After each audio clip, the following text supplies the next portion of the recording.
We're back on Inside USA, coming to you this week from the Arctic Circle in Alaska. Earlier in the show, we looked at how indigenous people here have survived for centuries by hunting the bowhead whale, and how many feel that hunt will be jeopardized if the U.S. goes ahead with plans to drill for oil off these shores. But in an election year with voters across the country facing record high gas prices, the call for more drilling has never been so definite.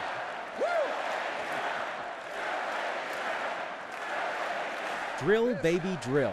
A political mantra that has taken on a life of its own in this election year. It first echoed around the hall at the Republican convention on the day vice presidential nominee Sarah Palin made her debut speech. Americans, we need to produce more of our own oil and gas. Take it from a gal who knows the North Slope of Alaska. We've got lots of both. But the drive to lift the 25-year ban on offshore oil drilling was already well underway months before the convention. In a summer of high gas prices, a pressure group led by former Republican House Leader Newt Gingrich spent millions orchestrating a campaign for more drilling, complete with marches, petitions, even a country song. Drill here, drill now. When opinion polls tipped in favor of drilling, Barack Obama and the Democrat-controlled Congress tipped too, and the ban on offshore drilling was allowed to lapse. Now both candidates are on board. And I think that we should look at offshore drilling and implement it in a way that allows us to get some additional oil.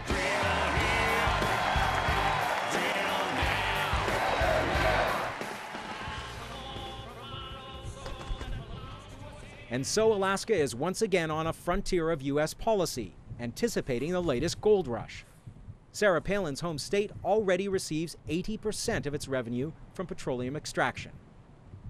We have huge resources, and we may have 300 trillion cubic feet of gas and maybe another 40 billion barrels of oil. And what we want to do is to develop that. And we are feeling the pain of very high energy prices. And so there's now the political will to develop natural resources here in North America that may have been politically unattractive in the past. On the campaign trail, Sarah Palin has almost come to embody the call for more oil drilling. It's an irony of the Palin phenomenon that she has simultaneously built a reputation for standing up to big oil as governor of Alaska. But here in Anchorage, not everyone is buying it. We should be telling the oil companies what the boundaries are instead of the oil companies telling us how it is. And Sarah tries to give that image of being that person and that voice. And in fact, we haven't seen enough of that. Diane Benson is a native Alaskan, a former trucker and dog sled racer, who ran in the Democratic primaries here, losing to the candidate backed by the party establishment. Hey, Lucy girl. She's watched Sarah Palin's rise to power and the ebb and flow of the offshore drilling debate. She thinks there's one voice that's not being heard. The region should have the greatest input into, because they are going to know better than anyone else what those impacts are. And if it can't be done safely, then it can't be done safely. But I'd rather have a sensible discussion about it and look at the science, and rather than all this politicizing around all of these issues and somebody saying something insane like drill baby drill, rather than, you know, let's have a real good conversation about this. Back in Barrow, Inupiaq leaders hear the oil drilling chorus coming from down south. It's a chorus with profound consequences for their community. They're like a pack of hungry wolves, and they see a big old carcass, the Arctic Ocean, and they can't wait to go in there. And they don't even look at, you know, the people that are living there. And our only problem is we want to keep staying here. We don't want to leave. For Arctic communities, it is in many ways a perfect storm. Humans burn fossil fuels, accelerating global warming. The Arctic ice pack retreats, opening the ocean for the extraction and shipping of more fossil fuels. And that scenario threatens not only the whales, but those who hunt them as well. In Barrow, these connections are anything but abstract. The lack of ice creates big swells out there, and we had a death, unfortunately, about 4 years ago due to really rough waters out there. I mean, if a people go through 3 ice ages and live, you're going to destroy them on the end of their third? I thought we had laws that protect people from that. We fought World War II so that wouldn't happen.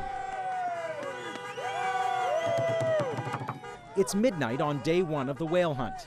Young whaling captain Ross Wilhelm has caught the first whale of the season. It's also the first whale of his career, a 40-foot bowhead. He gets a hero's welcome. Deep into the night, well below freezing, and dozens take part in cutting up the whale. Right here by the beach, it's divided up, and everyone will get a share.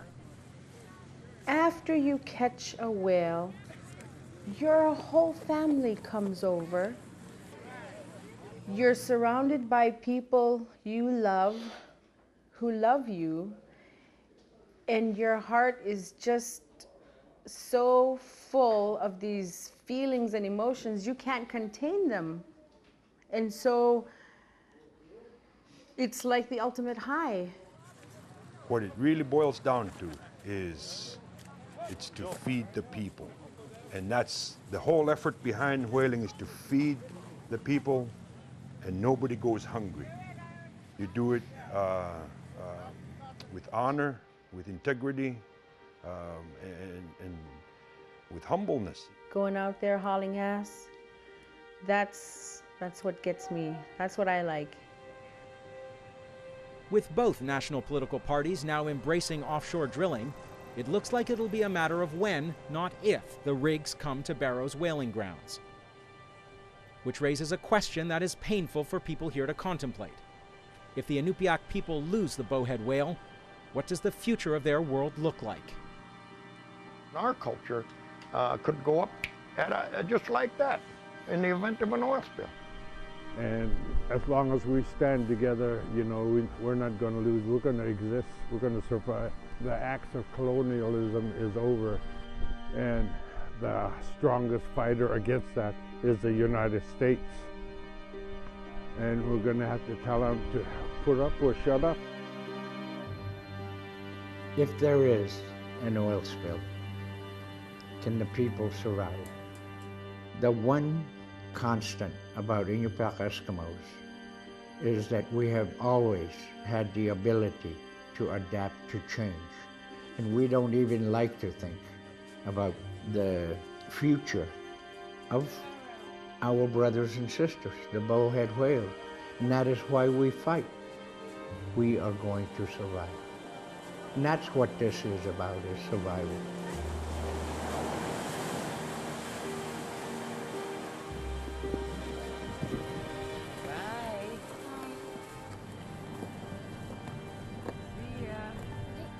That's all the time we have for this week's edition of Inside USA. From the northernmost community in the United States on the shores of the Arctic Ocean, until next time, so long.